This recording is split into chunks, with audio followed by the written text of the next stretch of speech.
আসসালামু আলাইকুম প্রিয় দর্শক, আজ 11 এপ্রিল। গত 12 মার্চ যখন নাকি ত্রয়োদশ সংসদের প্রথম অধিবেশন শুরু হয়, সেদিনই কিন্তু অন্তর্বর্তীকালীন সরকারের যে অধ্যাদেশগুলি ছিল, মানে 133টা অধ্যাদেশ, সেগুলো সংসদে উত্থাপন করা হয়। এবং সেদিন থেকে ঠিক 30 দিন পর্যন্ত সময়ের মধ্যে এগুলো হয় অনুমোদন করতে হবে, অথবা বাতিল করতে হবে, অথবা কিছু একটা করতে হবে। যদি অনুমোদন না হয় তাহলে সেগুলোকে, যদি উত্থাপন না হয় তাহলে সেগুলি কিন্তু বাতিল বলেই গণ্য হবে। সে বিচারে আমরা দেখলাম যে গতকালকে ছিল 30তম দিন, গতকালকে শুক্রবার। এই জন্যই কিন্তু শুক্রবার দিন জাতীয় সংসদের অধিবেশনও বসেছিল। তো কালকেই শেষ দিন ছিল বেসিক্যালি। এরপর আর কিন্তু নতুন করে আর কি এই সম্পর্কে কোনো কিছু করার নেই। এবং এদিন আমরা অনেক কিছু দেখলাম, বেশ কয়েকটা আপনার অধ্যাদেশ আলটিমেটলি উত্থাপিত হলো না, কিছু আলোচনা হলো, কিছু বাতিল হয়ে গেল। বাতিল যেগুলো হলো মোটামুটি 13টা অধ্যাদেশ ছিল যেগুলো নাকি বাতিল হয়ে গেছে। এবং এগুলোর মধ্যে সবচেয়ে যেটা গুরুত্বপূর্ণ অনেকগুলি ছিল, সেগুলোর মধ্যে যেমন জাতীয় একটা আছে রাজস্ব নীতি ও রাজস্ব ব্যবস্থাপনা বিষয়ক 2টা অধ্যাদেশ, তারপর গুম প্রতিরোধ ও প্রতিকার সংক্রান্ত 2টা অধ্যাদেশ, দুর্নীতি দমন কমিশন অধ্যাদেশ, মাইক্রো ফাইন্যান্স ব্যাংক অধ্যাদেশ, এরকম অনেকগুলি ছিল। কিন্তু সবচেয়ে যেটা গুরুত্বপূর্ণ অধ্যাদেশ ছিল, যেটা নাকি আলটিমেটলি কার্যকারিতা হারিয়ে ফেললো, সেটা হলো গণভোট অধ্যাদেশ। এই গণভোট অধ্যাদেশটা জারি করেছিল অন্তর্বর্তীকালীন সরকার। এবং এই গণভোট অধ্যাদেশের মাধ্যমেই কিন্তু যে প্রশ্নগুলো জাতির সামনে উপস্থাপিত করা হয়েছিল যে এইগুলো নিয়ে গণভোট করতে হবে, সেই গণভোটে আমরা পরে দেখেছি যে প্রায় 70% মানুষ কিন্তু হ্যাঁ ভোট দিয়েছে, কেউ না ভোট দিয়েছে। এবং আমরা এটাও দেখেছি যে সেই গণভোটে বিএনপির নেতারাও, বিএনপির যারা নাকি আপনার মহাসচিব ছিলেন, বিএনপির চেয়ারপারসন ছিলেন, তারা নির্বাচনী প্রচারণায় গিয়ে সেই গণভোটের পক্ষে হ্যাঁ ভোট দেওয়ার জন্য জনগণকে বলেছেন। কিন্তু যখন এই অধ্যাদেশটা জুলাই সনদ বাস্তবায়ন আদেশে যে অধ্যাদেশ, যেটার মধ্যে গণভোট করার কথা বলা হয়েছে, যখন সেই অধ্যাদেশটাকে বৈধতা দেওয়ার প্রশ্ন উঠল জাতীয় সংসদে, তখন বিএনপি বলল যে এই আদেশটাই অবৈধ, তার মানে গণভোটটাই অবৈধ। আদেশটাই বলা হয়েছিল যে এর মাধ্যমে সংবিধান সংস্কারের জন্য রাষ্ট্রপতি একটা আদেশ দিয়েছিল। বিএনপির বক্তব্য হলো যে যখন নাকি সংসদ না থাকবে তখন রাষ্ট্রপতি অবশ্যই কিছু অধ্যাদেশ জারি করতে পারেন, কিন্তু তিনি সংবিধান সংশোধনের জন্য কোনো আদেশ দিতে পারেন না। এখন বিএনপির এই বক্তব্য কিন্তু আপনি ভুল বলতে পারবেন না। আমি নিজেও যখন গণভোট প্রথম দেওয়া হয়, গণভোটের কথা বলা হলো, আমি তখন থেকেই কিন্তু বলছি যে গণভোটের জন্য এইভাবে অধ্যাদেশ জারি করা যায় না। আমি একদম শুরুর দিন থেকেই বলে আসছি যে এইভাবে অধ্যাদেশ গণভোটের জন্য জারি করা যায় না। কিন্তু তারপর অন্তর্বর্তীকালীন সরকার, ডক্টর আলী রিয়াজের উনি বিখ্যাত একজন প্রতিভাবান ব্যক্তি, আইন বিশেষজ্ঞ, কী করেছেন আল্লাহ জানে, এবং তার সঙ্গে ডক্টর ইউনূস, এরা সবাই মিলে গণভোট অধ্যাদেশটা জারি করেছেন এবং সেটাকে বাস্তবায়ন করার চেষ্টা করেছেন। এর জন্য অনেক টাকা ব্যয় করেছেন।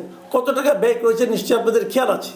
ও গণভোটের ব্যয়টা আলাদা করে করা না হলো, যেহেতু 2টো ভোট একসঙ্গে হয়েছে, এটা আলাদা করে করা না গেলেও এটুকু জানা গেছে যে ভোটের জন্য এবার অনেক ব্যয় হয়েছে। সেটা হলো আপনার 3150 কোটি টাকা কিন্তু ভোট এবং গণভোটের জন্য একটা ব্যয়ের বরাদ্দ রাখা হয়েছিল।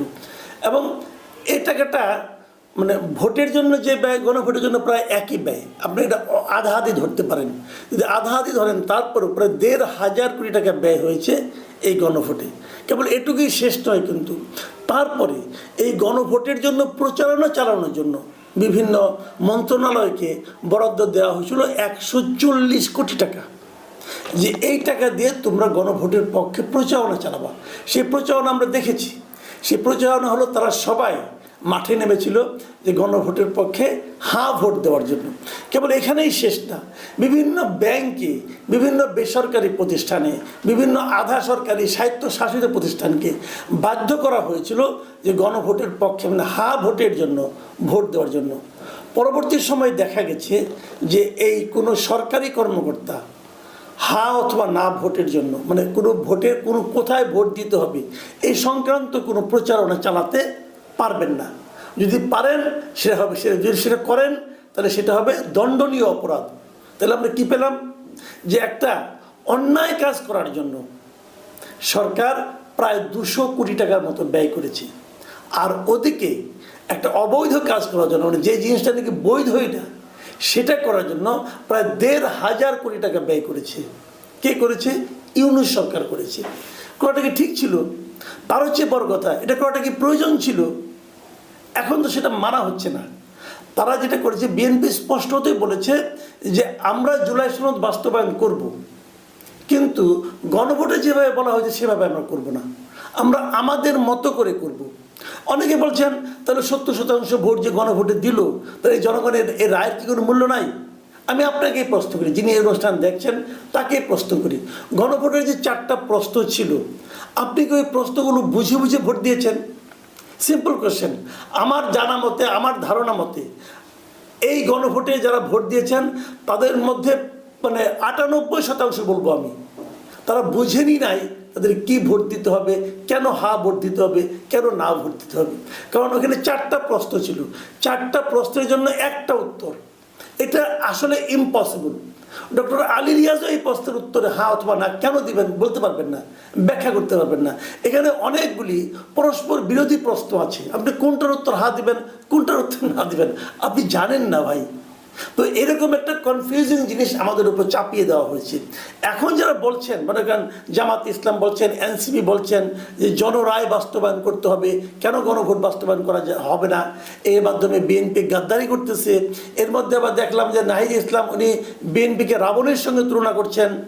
তারপরে আবার দেখলাম যে ঢাকা বিশ্ববিদ্যালয়ের 3 জন স্টুডেন্ট এর মধ্যে আমরণ অনশনের কর্মসূচি ঘোষণা করেছেন যে গণভোটের রায় বাস্তবায়ন করতে হবে। বাট কোশ্চেনটা হলো গণভোটের রায়টা কি?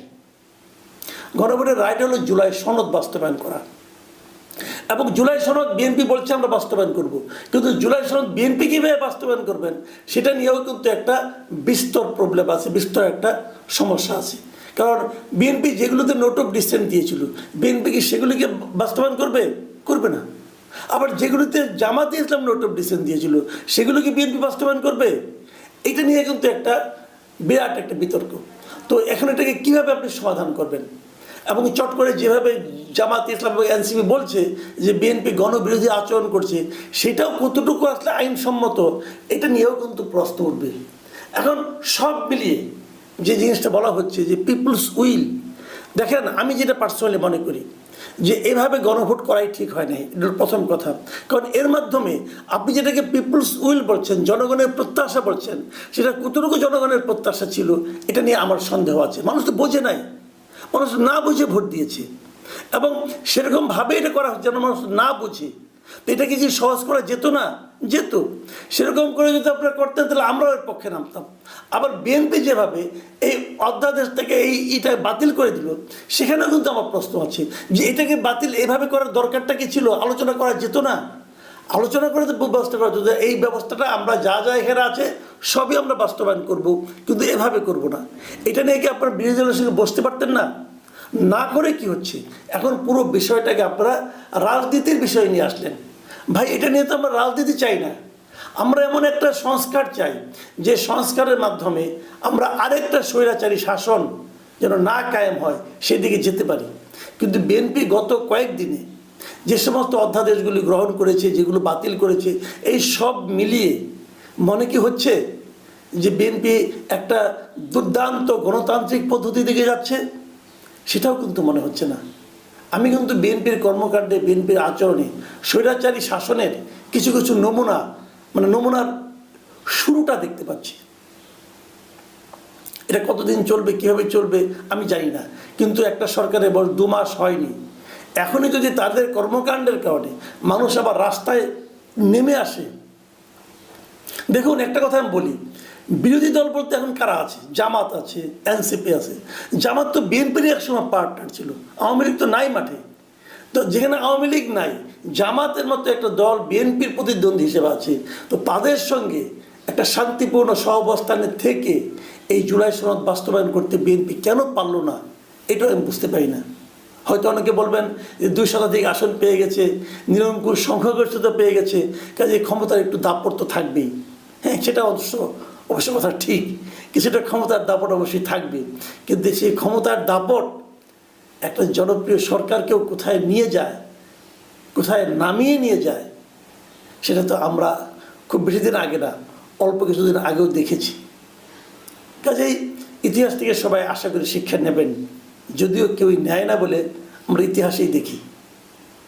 প্রিয় দর্শক, এখন এ পর্যন্ত।